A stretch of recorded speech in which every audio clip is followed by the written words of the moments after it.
In my eyes, the Powerpuff Girls is Cartoon Network's most successful show of all time. What started as a simple idea in the mind of Craig McCracken quickly became a global phenomenon, and over the last 20 years its legacy has continued to carry on in the hearts of millions. Cartoon Network has quite an astounding library of animation under its belt, with a multitude of other recognizable cartoons like Adventure Time, Ed, Edd and Eddy, Courage the Cowardly Dog, and Steven Universe. And all of them are phenomenal shows in their own right, and deserve all the praise they get. But to me, Powerpuff Girls stands tall above them all as the definitive #1 greatest show that the network has ever produced. And no, that's not just nostalgia talking. I'm not here to argue why I think it's better than this or why it outshines that. That's not the point I'm trying to make here. I'm simply paying tribute in honor of the show and its 20-year-long legacy. It always gets me when somebody who doesn't know what they're talking about goes, "Oh, Powerpuff Girls? That's so girly. You actually like that frilly show?"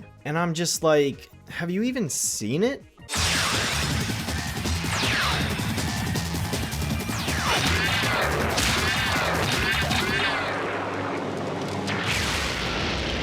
I still remember the day I watched my very first episode of the show. I was in my grandparents' bedroom and I happened to stumble upon the Rowdyruff Boys, which happened to be airing at the time. It was a very short moment in the grand scheme of my life, and even shorter relative to the world around me, but that one little moment changed my life forever. Hard to believe that such a simple cartoon could have such a big impact on a person's life, right?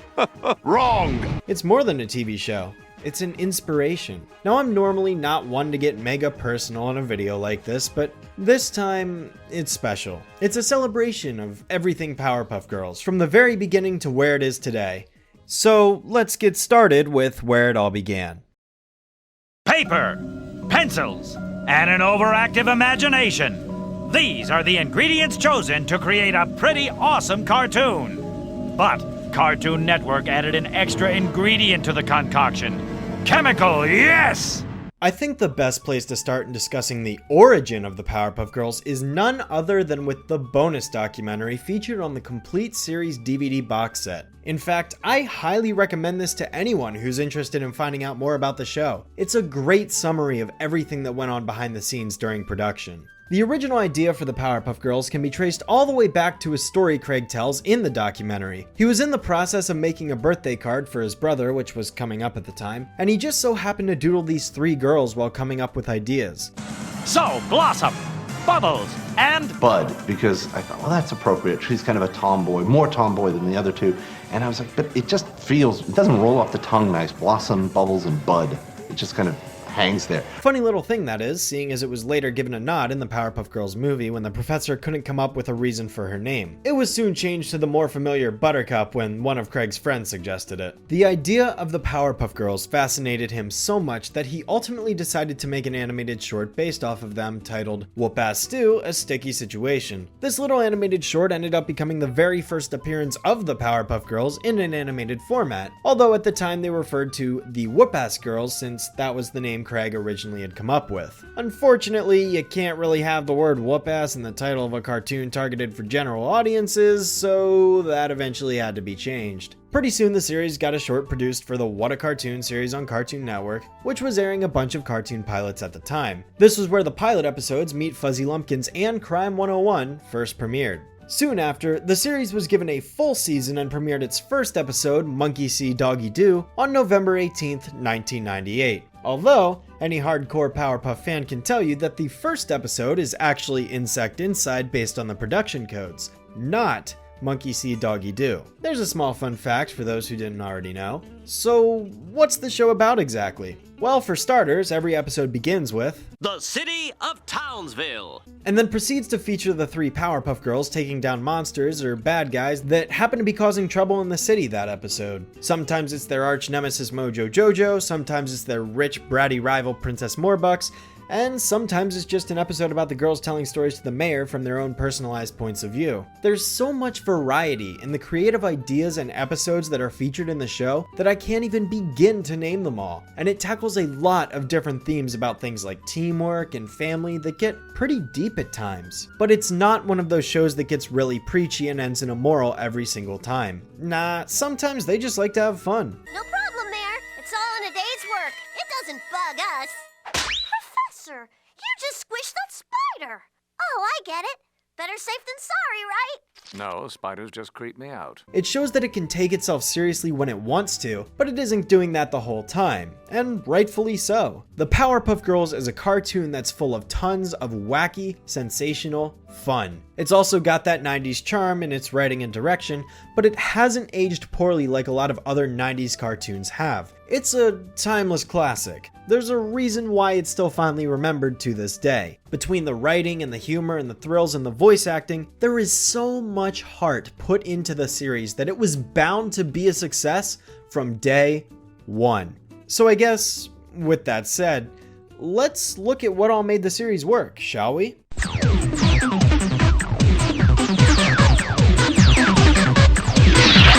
Let's roll! Hi, Jason. This is Bubbles, and I want everyone to watch Shower Street. You know why? Because it's hardcore. I hope you have a good time. See you soon. I think it's time that I get into talking about the most entertaining aspect of nearly every single episode. The characters. I want to give a very, very, very special thanks to Epic Toy Series for graciously getting Tara to record that incredible shout out for me. Words can't even begin to describe how grateful I am for that. Thank you, Jordan. Thank you.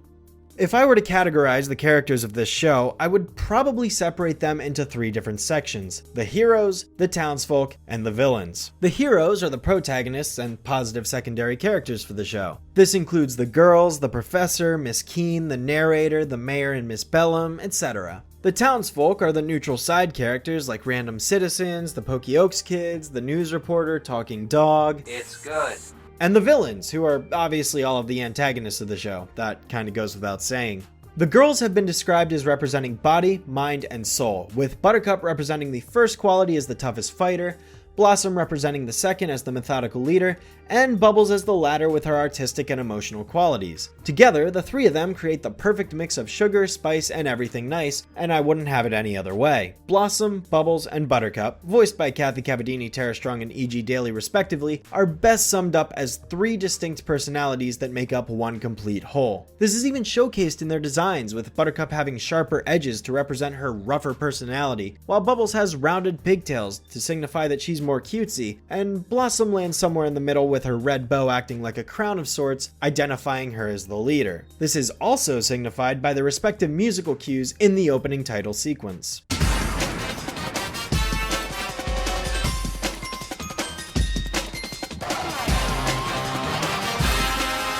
Some of my most favorite moments in the entire show occur when the girls' personalities end up clashing with one another, resulting in arguments or problems that aren't reinforced until they work out their kinks. Moments like these tend to result in the girls realizing that they're a team and how important it is that they've got each other's backs. It's heartwarming just to see the three of them support one another when they need it, although that isn't always the case. Mr. Monster, I was wondering if you would be so kind as to stop destroying Townsville. We like our town very, very much, and I would appreciate it if you would just leave. That's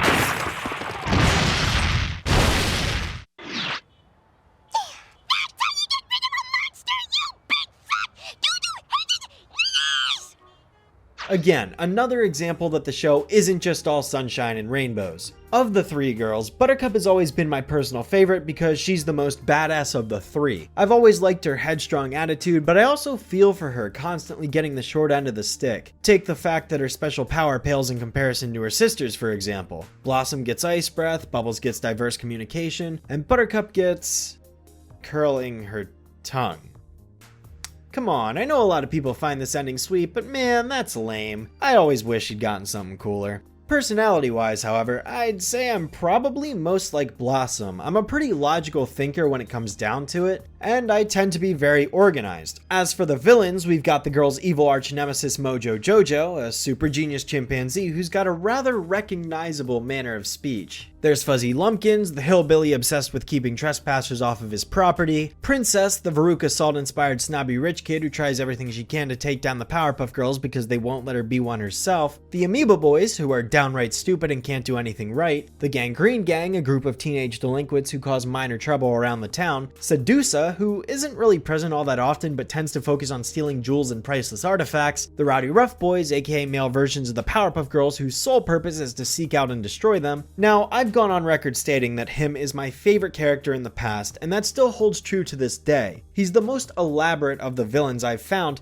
and his psychologically manipulative nature has always fascinated me in the way he attempts to torment the girls, such as in Tough Love where he pits the girls' friends and family against them, or playing on their deepest fears in Powernoia, one of my personal favorites. But if I were to name the absolute best character in the entire series from a more objective but not completely standpoint, it would be none other than Professor Utonium. He's well spoken, he's caring, he's intelligent, he's not quick to judge, he's collected, he's open-minded, but most importantly, he's not perfect. He tries his absolute best to set good examples for the girls. He shows them love and affection, and he's there for them whenever they need it. One of my most favorite moments of his is in the episode The Main Event, where he sits down to chat with Blossom about how everyone is making fun of her for her bad hairdo. She's totally embarrassed and afraid to show her face in public because everyone will make fun of her. And what does the professor do? He picks her back up again, encourages her to go outside and use that laughter to an advantage. And it works,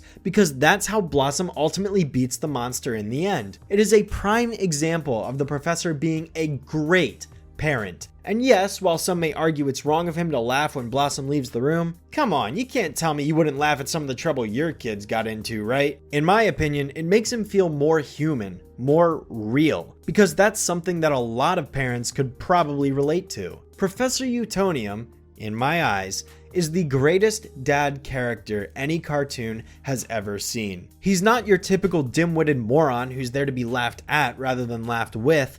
He's something more. He's selfless. He is representative of the moral good that wants to make things better, not worse. Hell, it's his entire motivation for making the girls in the first place. He wants to make the world a better place. And that's one of the key reasons why I love this show so much. But I'll be getting back to that more in a little bit. Now let's crank it up to 11 and talk about the show's shining appeal, the action. The whole idea of the Powerpuff Girls is based around this concept I alluded to earlier with these cutesy round girls fighting giant, jagged bad guys. You've got these super sweet, innocent, young characters taking on an evil super genius chimpanzee, the devil himself, or giant monsters that attempt to destroy the city.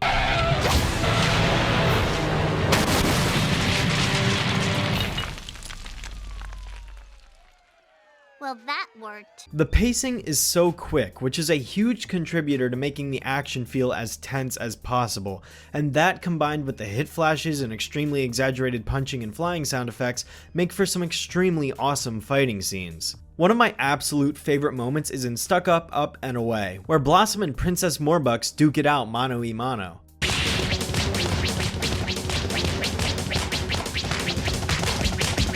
Another thing that I don't see mentioned very often that was unfortunately done away with as the series went on was its use of things like blood and guns. Yeah, I understand that censorship is a thing, but man, those earlier episodes like where Buttercup kicks Ace in the nose and blood just comes flying out is such a badass moment. I'm not saying I necessarily want it to become a gore fest or anything, no, but it would have been a cool way to add more emphasis on getting hit. But hey, I guess we at least get to see him bleed at the beginning of every single episode, so that's cool. But the Powerpuff Girls was more than just action. It was also part comedy. In fact, the Powerpuff Girls is the perfect blend of action, comedy, and slice of life elements that allow itself to be accessible to just about anyone. I don't need to spend much time on the jokes, but the sheer cleverness that went into the humor of this show is something that I have yet to see replicated to this day. How many cartoons can you name where the entire opening of an episode is just a 3-minute segment of the arch-villain going to the store to buy eggs? Where else can you say you've seen the devil dressing up in exercise gear and watching a workout video on his day off from trying to conquer the world?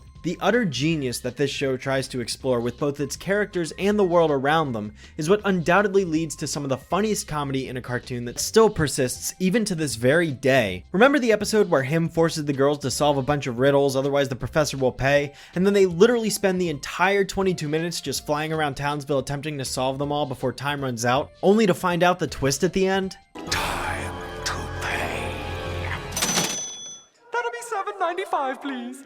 Say what? I wish that this show got referenced more in media today because I think a lot of people are unaware of the goldmine of material that's literally slipping by under their noses. Yeah, every now and again I see a reference to something like Robin saying she was an accident too, but that's nothing compared to some of the other gold that snuck in. It's the third house on the left. Bye. Who was that? Huh? Oh, that was my old college buddy and roommate, Dick Hardley. Especially the adult humor. Hoo boy! The amount of material that this show could get away with back then is mind-boggling. Like, how on earth did an episode titled Members Only get past the censors when it's an episode about a bunch of men not letting girls into their secret hero club? The entire episode is full of nothing but innuendos and dick jokes galore, and it just fascinates me how a kid's cartoon like this one could get away with it. Need more RAM in the hard drive, eh? Reboot, hear me now. Your PPP connection has been severed. The final villain is a giant masculine robot, and the girls defeat him by turning into a fiery feline and rubbing against him. And don't even get me started on Something's Amiss, the episode where Sedusa dresses up as Miss Bellum to try and trick the mayor using her special talents. Pencil go snap. Here, let me help you with that.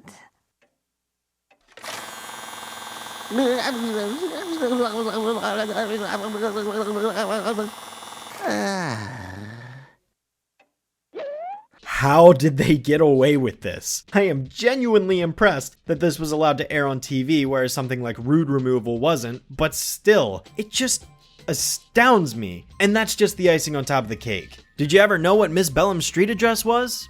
Like I said, the humor in this show is one of a kind, but at the same time, the Powerpuff Girls is one of the most down-to-earth cartoons I know. Ironic, considering this is about 3 superpowered kindergartners who are here to kick ass and take names, but the creative genius that went into these episodes is nothing short of extraordinary. Some of the best episodes in the series explore ideas like practicality being more efficient than ideality, or the negative influence of drugs, or the cons of radical feminism. Yeah, I know a lot of people give this episode hate, but I actually consider this one of the best written episodes in the entire series because it handles the topic to a T. You're supposed to hate Femme Fatale because she's not representative of a true feminist character. Her beliefs are so radical that she has skewed her ideology, and as a result, she gets a taste of what real feminism is at the very end. Several opposers always tend to miss that part of the episode, but hey, I could sit here and defend this all day. Honestly, it's easier for me to list the episodes in the series I dislike rather than the ones I do like because there's just so many good ones for me not to call a favorite. Daylight Savings, Toast of the Town, Sweet and Sour, Neighborhood, and City of Frownsville are typically the ones that I tend to go to when I'm asked what my least favorite episode is. Despite all the praises that I am giving the show, it certainly isn't perfect, and I'm not going to act like it is. It certainly wouldn't be fair of me to call it as such, but I think that the episodes I listed are examples of cases where the show doesn't really pull through as well as it could. But for every bad episode, there's at least 5 good ones that make up for it. Uh-Oh Dynamo, a love letter to kaiju fans that centers around a battle between a giant balloonfish monster and the giant Powerpuff Dynamo. Child Fearing, an episode where Mojo Jojo ends up babysitting the girls and they end up torturing him so much by being as obnoxious as possible while still remaining hilariously entertaining to the audience. Bubble Vicious, which features Bubbles going ultra hardcore on everything to prove that she's not as weak as she may appear to be.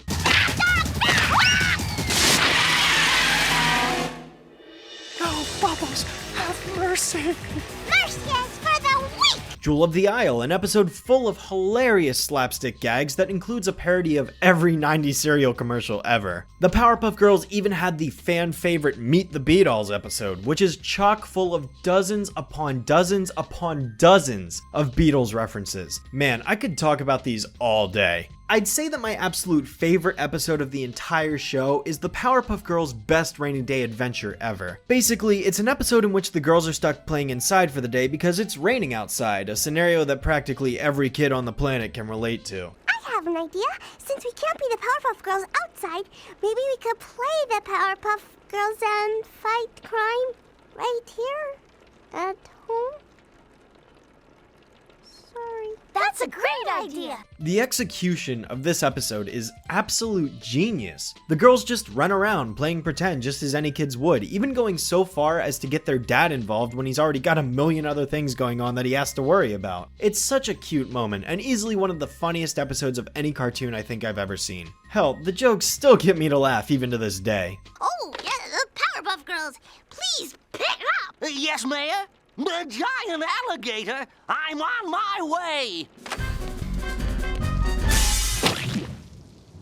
Another minor detail that I rarely see get acknowledged but deserves more praise is the genius behind the episode titles. Seriously, this show has got to have some of the most clever episode names that I have ever seen. Nearly every single episode is a play on words of some kind that also ties into the events of the episodes themselves. Ice Sore, Schoolhouse Rocked, Collect Her, Knock It Off, Speed Demon, and so many more. It's also worth complimenting the musical score. You've got the classic. Then there's the stellar ending credits theme. Fighting crime, trying to save the world. Here they come just in time. The Powerpuff Girls. You've of course got the iconic Mojo Jojo theme.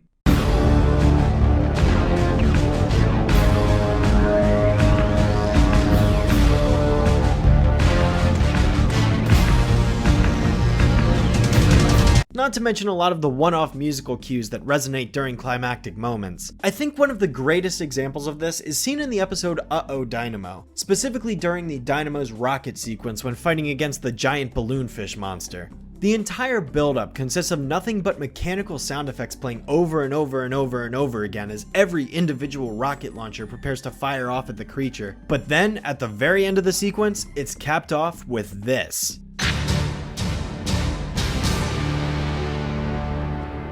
I don't know why, but I just find that musical cue to be the coolest thing ever. The series also had a few side albums released during its run, including Heroes and Villains, City of Soundsville, and Power Pop. I can recommend the City of Soundsville soundtrack if you want to hear some of the more prominent background pieces that played during the show itself. They're what I've been using in the background during parts of this video. Many will also recognize a lot of the songs on the Heroes and Villains album because a lot of them had music video tie-ins that would air on Cartoon Network during commercial breaks back in the day.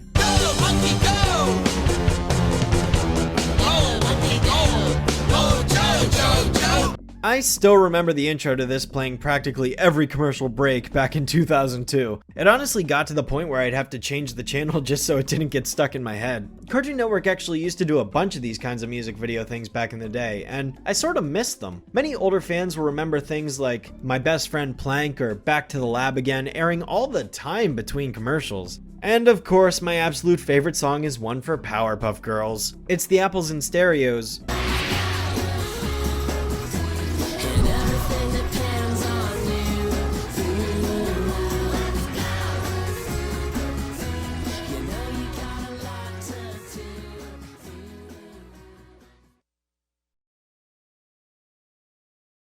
Needless to say, right after its initial premiere, the Powerpuff Girls ended up becoming a major hit, ranking high amongst fans and critics alike as one of the greatest animated series on television. Critics loved it, kids loved it, and it quickly found itself seated at the top of Cartoon Network's roster amongst other great cartoons. Around that era, from 1998 to the early 2000s, the Powerpuff Girls were the network's biggest icons alongside the likes of Dexter's Lab, Johnny Bravo, Courage the Cowardly Dog, and Ed, Edd and Eddy. The girls were right at home on the network and quickly rose in popularity as more and more episodes began to come out. The show started appearing in more and more promotional material. There were music videos promoting them like I mentioned earlier, and like all great Cartoon Network shows, they had some pretty creative commercials dedicated to them too.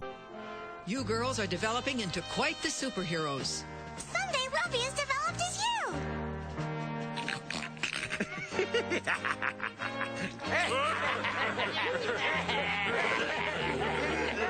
I was also a big fan of the anger management commercial, which featured the villain sitting around in an intervention, or the ordinary day in Townsville, where the guy walks into work while avoiding villains destroying everything around him and spray painting the inside of an elevator. Gosh, I can't even begin to name all the things that the Powerpuff Girls were used to promote. Pop-Tarts, kids' meals, sunscreen, airheads, coloring books, VHS tapes, the list just goes on and on and on. And who could forget the best Powerpuff promo of all time? You are not the alpha male. I, Mojo Jojo, am the alpha. God, I miss those days. As the Powerpuff Girls brand began to grow, its influence reached out far beyond just a hit TV show. All sorts of products and media that featured the iconic trio of superpowered girls doing what they do best began popping up all over the place. There were various toys like watches and bobbleheads, the series got its own run of video games like Battle Hymn, Relish Rampage, and Chemical Extraction, amongst many others. The girls were even featured on the side of a jet plane. How cool is that? I still have fond memories of the times when I would go on Cartoon Network's official website to play all of the various Flash games like Pillow Fight, Fast and the Furious, Monsters Attack. The list goes on, really. So many great games came out of that website back in the day. It also got its own comic series published by DC Comics. And I've gotta say, I've read a few of these comics and can vouch that they're pretty good, all things considered. The most notable of these is the 50th issue, Deja Vu, which is based on an episode idea that was originally planned to be in the actual show. It's a story in which the girls meet their mirror world counterparts, the Powerpuff Girls, comprised of Berserk, Brat, and Brute. Together, the three of them work for the evil mastermind, Oppressor Plutonium, who wishes to take over the world. It's actually a really interesting concept, although it's unfortunately stuck in the comic book form. But hey, I'll take what I can get. I know I'm flying through a ton of things all at once, and I honestly wish I could slow down and go through every single thing I just mentioned, but we'd be here all day, and I definitely don't want to drag things out longer than I need to. Just know that there's some pretty nifty stuff to find in the vast reaches of Powerpuff media. General consensus towards the series tends to agree that the first 4 seasons of the show are its absolute best, and I'm inclined to agree. They truly represent the best qualities of the series and do a fantastic job of holding up today.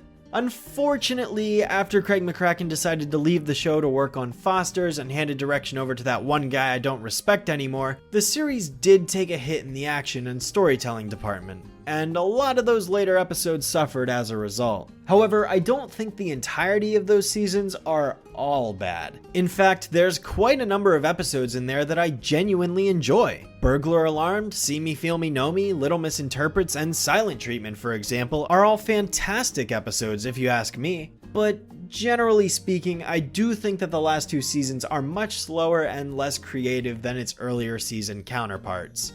I think the peak of the Powerpuff Girls' popularity can probably be pinpointed to the premiere of the motion picture. Mostly before, considering the film didn't do so hot at the box office during its theatrical run. Although, considering it was released the week of July 4th and it was up against major blockbuster Men in Black 2, it probably didn't stand much of a chance to begin with. According to Box Office Mojo, it just about made back its budget while playing, although it made an additional $5 million worldwide. Yeah, needless to say it could have done better, but hey, it still turned out to be a quality movie, I find. I've always been a bigger fan of the darker tone that it decided to go for, just as the show tended to be from time to time. That's another aspect of the show that I forgot to mention earlier. Powerpuff Girls can get really dark when it wants to. There's so much to gush about with this film that I could go on for ages. The eye-popping colors that look absolutely fantastic, the stellar and smooth animation, especially during the tag and final fight scenes, and don't even get me started on the asteroid scene, probably my favorite moment in the entire movie.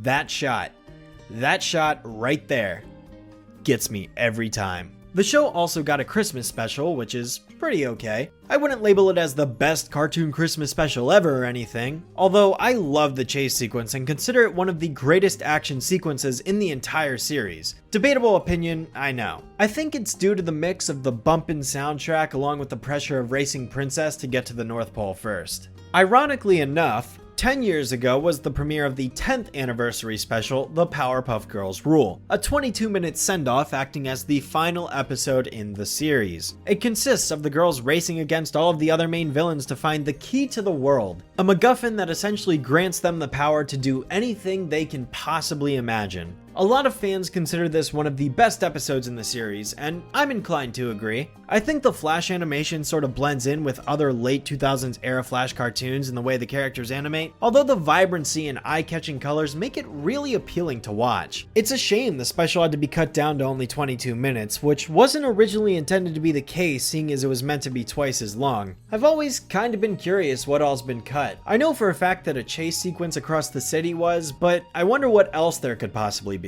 Oh well, the fact that we got Mojo singing "Everybody Wants to Rule the World" more than makes up for it. Everybody wants to rule the world.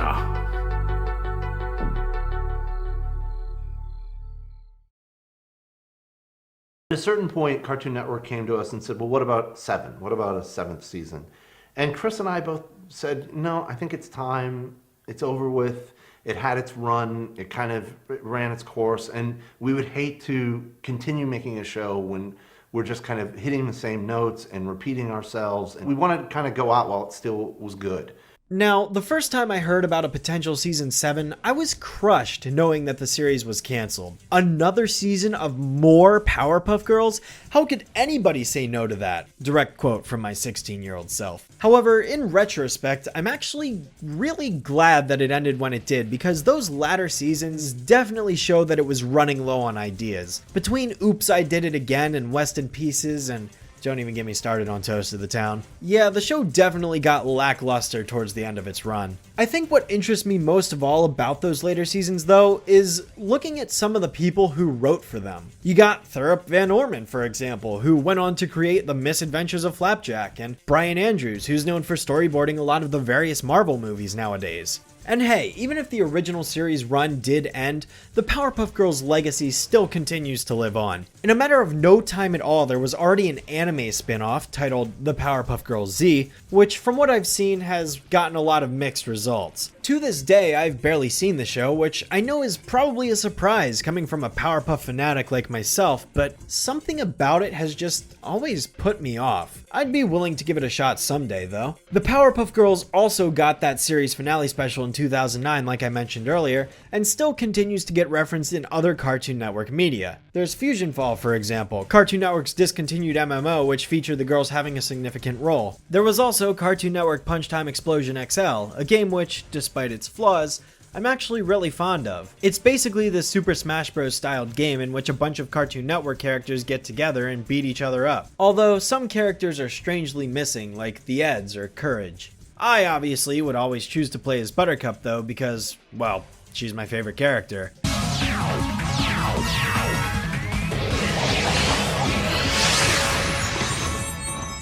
I suppose I should also briefly give a nod to Dance Pants, a pseudo 15th anniversary special made by an entirely different team. It was okay if I'm being completely honest, the animation took some getting used to and the special guest Ringo Starr was heavily underutilized, but I think it tends to get a little more hate than it deserves. Sure, it wasn't a tried and true revival of the Powerpuff Girls, but I respect its experimental value. I probably wouldn't want an entire series looking like this though, but I do appreciate it for what it was. Although Bubbles has ice breath, so screw this, 0 out of 10 worst special ever. The Powerpuff Girls even got revived with an IDW comic book series, which I didn't get into until recently, but man, these are really good. I'd say these are on the same quality as that of the original series if you want me to be honest, but unfortunately they were cancelled after only a couple of issues. They also appear in other CN comics though, like Super Smash Up and Super Secret Crisis War, which are pretty cool as well. And then of course, the most recent entry in the Powerpuff Girls franchise is the 2016 reboot, but who honestly cares about that?